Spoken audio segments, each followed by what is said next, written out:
Hello and welcome everyone to another video. आज हम लोग पढ़ने वाले हैं chapter 3 glimpses of the past. ये आपके हनी ड्यू की बुक से थर्ड चैप्टर है। तो question number 1, look at the picture 1 and recall the opening lines of the original song in Hindi. Who is the singer, who else do you see in this picture. तो इस question में पूछा गया है जो picture 1 है उसके अंदर जो ओपनिंग लाइंस है इस सॉन्ग की, जो हिंदी में सॉन्ग है उसका सिंगर कौन है, उसे गाया किसने है, और इस पिक्चर में और कौन कौन दिख रहा है। अब सिंगर लता मंगेशकर है और आप इसके आंसर में ऐसे लिख सकते हैं, the opening lines of Hindi songs are मेरे वतन के लोगों। ये जो एक सॉन्ग है हिंदी सॉन्ग उसकी ओपनिंग लाइंस है ए मेरे वतन के लोगों। The singer is Lata Mangeshkar and इस पिक्चर के अंदर वी सी पंडित जवाहरलाल नेहरू। इस पिक्चर के अंदर पंडित जवाहरलाल नेहरू है, लाई बहादुर शास्त्री एंड इंदिरा गांधी। तो आप इस क्वेश्चन को ऐसे लिख सकते हैं। तो next question is, in the picture 2 what do you understand by the companies superior weapons. तो ये जो पिक्चर है आप पता लगा सकते हैं कि जो कंपनी का मतलब जो ईस्ट इंडिया कंपनी थी, जो ब्रिटिशियंस की कंपनी थी, उसके अंदर उनके सुपीरियर वेपन्स क्या थे। तो इसके अंदर ये पूछा गया है। तो इनके सुपीरियर वेपन्स थे ये कैनन्स थी इनके पास, बारूद वगैरह था जिससे ये फाइट करते थे। इनके पास बहुत सारी हाई टेक्नोलॉजी की गन्स थी उस टाइम। एंड ये एक ट्रिक का यूज़ करते थे जो कि थी डिवाइड एंड रूल। या इस ट्रिक में ये ऐसा करते थे कि जो हमारे मतलब ये कहते थे कि जो भी ये इंडियन है इन्हें हिंदू मुस्लिम करवा के लड़ाई करवा दो या धर्म वर्म करके लड़ाई करवा दो। तो इस टाइप से ये ब्रिटिशर्स ऐसा चाहते थे कि एक दूसरे से ही लड़ें और मरे। Company super weapons were their guns. जो कंपनी थी उसके सुपर वेपन्स थे guns, cannons and divide and rule technique. जो उनके सुपीरियर वेपन्स थे वो थे गन्स, कैनन्स और उनकी सबसे ज़्यादा जो इनकी ट्रिक थी डिवाइड एंड रूल टेक्निक। ये इसकी टेक्निक की मदद से इंडियन के ऊपर कब्जा करते थे। Who is an artisan, why do you think the artisan suffered. जो आर्टिसन होते हैं वो कौन होते हैं और आर्टिसन किस चीज़ से सफ़र कर रहे थे। Answer is a skilled person who knew the art of making something by using hands manually is called an artisan. कोई ऐसा पर्सन, कोई ऐसा आदमी जो कि ऐसी आर्ट जानता हो कि वो अपने हाथ से कुछ भी बना ले मैनुअली, यानी कि बिना किसी मशीन की सहायता से सिर्फ अपने हाथ से कुछ भी बना सकता है, उसे कहते हैं artisan. So they suffered because Britishers started selling machine made products. जो ये इस चीज़ से इन्हें गुजरना पड़ रहा था क्योंकि जो ब्रिटिशर्स थे वो मशीन से बने हुए प्रोडक्ट्स को बेचने लग गए थे। तो think the Indian princes were short sighted in their approach to the events of 1757। जो इंडियन प्रिंसेस थे वो भी शॉर्ट साइंड, यानी कि उन्हें भी ब्रिटिशियंस ने वश में कर लिया था जो इवेंट था 1757 का उसमें। So answer is yes. The Indian princes were short-sighted in their approach. They fought against each other with the help of the British. Thus, the British become the rulers. So जो ये Indian princess थे वो भी Britishers के वश में आकर एक दूसरे से लड़ाई करा करते थे। और ये ब्रिटिशियंस की कौन सी टेक्निक थी, रूल वाली, जो आपके यहाँ पर देखा था ना हमने, डिवाइड एंड रूल वाली इनकी टेक्निक थी ये। और इसकी वजह से वो फाइट करते थे और फिर वो उनकी डेथ हो जाती थी। वो एक दूसरे से प्रिंसेस लड़ते थे और उनकी डेथ हो जाती थी। और जो ब्रिटिश थे वो रूलर्स, यानी कि वो फिर उन सब लोगों को चलाने लग गए, वो उन सबको रूल करने लग गए।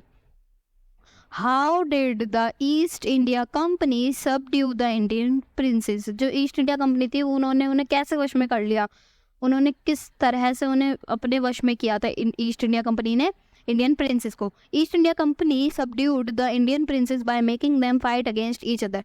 जो ईस्ट इंडिया कंपनी थी वो, जैसे आपके वाले क्वेश्चन में बताया गया है, जो ईस्ट इंडिया कंपनी थी उसके अंदर वो एक राजा के पास जाते थे और वो एक राजा के पास जाके दूसरे राजा के खिलाफ उन्हें भड़का देते थे और फिर वो एक साथ लड़के मर जाते थे। और quote the words used by Ram Mohan Roy to say that every religion teaches the same principal.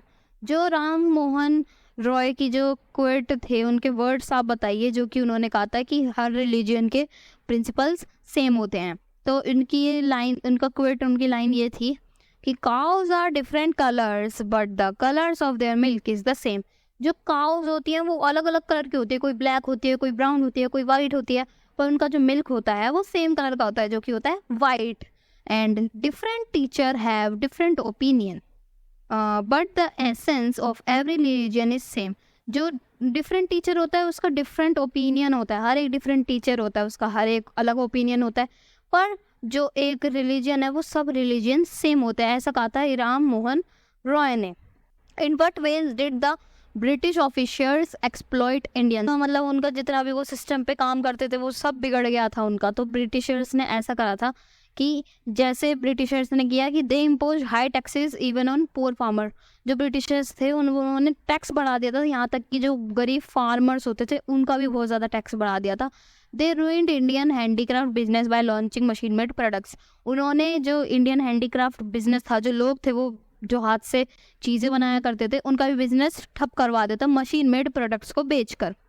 The ruler who fought pitched battles against the British and dead fighting. कौन थे जिन्होंने ब्रिटिश से कोई बिना डरे सामना किया था उनका, जो उनसे लड़े थे ब्रिटिश से?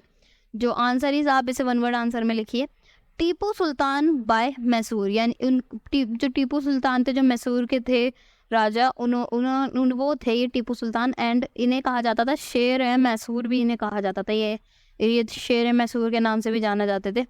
सो next question is the person who wanted to reform the society. वो कौन थे जो चाहते थे कि बदलाव आए सोसाइटी में? वो थे राजा राम मोहन रॉय, जिन्होंने कहा था जो इंडियंस से उन्हें भी इंग्लिश सीखनी चाहिए और उनसे उनका फायदा होएगा। तो वो थे लॉर्ड मैकले। ये थे लॉर्ड मैकले। इन्होंने कहा था कि जो जितने भी इंडियंस हैं उन्हें भी इंग्लिश आनी चाहिए। Two popular leaders who led the revolt. जो पॉपुलर लीडर्स थे जिन्हें बहुत ज़्यादा गुस्सा आया था, जिन्हें मतलब वो नहीं चाहते थे कि ऐसा हो, उनके दो पॉपुलर लीडर्स के नाम बताओ। तो वो थे नाना साहेब एंड कुंवर सिंह। एंड ये आपका पॉपुलर लीडर्स हैं जिन्होंने बदला लिया था ब्रिटिशियन से। Two example of social practices prevailing then. जो आपको टू एग्जाम्पल्स बताने जो कि सोशली करे जाते थे और वो सही नहीं थे, जो थी अनटचेबिलिटी। अनटचेबिलिटी मतलब जो भी ऊंची कास्ट के होते थे वो नीची कास्ट को टच भी करना पसंद नहीं करते थे। उन्हें लगता था कि उन्हें टच करना भी सही नहीं है क्योंकि वो लोअर कास्ट के हैं। एंड चाइल्ड मैरिज, बाल विवाह कर दिया जाता था, बच्चों की बचपन में ही शादी कर दी जाती थी। To oppose policies of the British से उनकी ऐसी पॉलिसीज बतानी है इस क्वेश्चन में आपको कि जो कि सबसे ज़्यादा बेकार थी, जो लोगों को बिल्कुल अच्छी नहीं लगी। So answer is high taxes ruined Indian handicraft business. जो ब्रिटिश थे उन्होंने हाई टैक्सेस, उन्होंने टैक्स बहुत ज़्यादा लगाना शुरू कर दिया और जो इंडियन हैंडीक्राफ्ट बिजनेस, जो भी इंडिया के जो हाथ से बनाने वाले बिजनेस, जो लोग हाथ से चीज़ें बनाते थे उन्हें बेचते थे, वो भी उन्होंने रूइन यानी वो भी उन्होंने बिजनेस तबाह कर दिया था। Two ways in common people suffered. जो टू वेज ऐसे बताओ जो कि जो हर एक मतलब जो नॉर्मल आदमी को भी झेलने पड़े। हाई टैक्स वॉज इम्पोज, जो ज़्यादा टैक्स बढ़ा दिया गया था। और जो thumb of skilled workers were cut. जो भी स्किल्ड वर्कर्स थे, जो कि बहुत ज़्यादा एक्सपीरियंस्ड लोग थे, उनके अंगूठे काट दिए गए थे। Four reason for the discontent that led to 1857 war of independence day. जो ऐसे कुछ हमें रीजंस बताने जो कि डिसकंटेंट जिस वजह से ये इंडिपेंडेंस डे का वॉर शुरू हो गई थी 1857 में। Answer is landlords whose land were seized by Britishers revolted. जो लैंडलॉर्ड जो ज़मीन के मालिक थे उनकी ज़मीन ब्रिटिशर्स ने सीज कर ली थी, यानी वो कब्जे में कर ली थी। उन्हें बहुत ज़्यादा गुस्सा आने लगा जिनकी वो ज़मीन थी।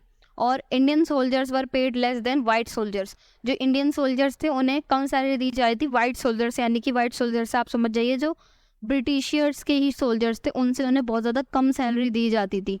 और हैवी टैक्स ऑन फार्मर्स, जो फार्मर्स थे उनके ऊपर बहुत ज़्यादा हैवी टैक्स लगाया जा रहा था। And Brahmans revolt because Britishers were using cow fat and pig fat in bullets. जो ब्राह्मण्स थे वो इस वजह से गुस्से में आ गए थे, वो रिवॉल्टेड यानी वो इस वजह से गुस्से में आ गए थे क्योंकि वो जो काउ की जो चर्बी होती है, गाय की चर्बी और पिग की चर्बी बुलेट्स के अंदर लगाई जाती थी। इस वजह से इन सब लोगों को गुस्सा आने लगा जो हमारे इंडियन थे। इस वजह से हमारे इंडिपेंडेंस का वॉर शुरू हुआ था। सो यही था आपका ये ग्लिम्सेस ऑफ द पास्ट के question and answer. I hope आप लोगों को ये वीडियो अच्छी लगी हो। अगर अच्छी लगी हो तो इस वीडियो को लाइक करके मेरे चैनल को सब्सक्राइब कर देना। मिलते हैं ऐसे किसी और वीडियो में, तब तक के लिए बाय बाय।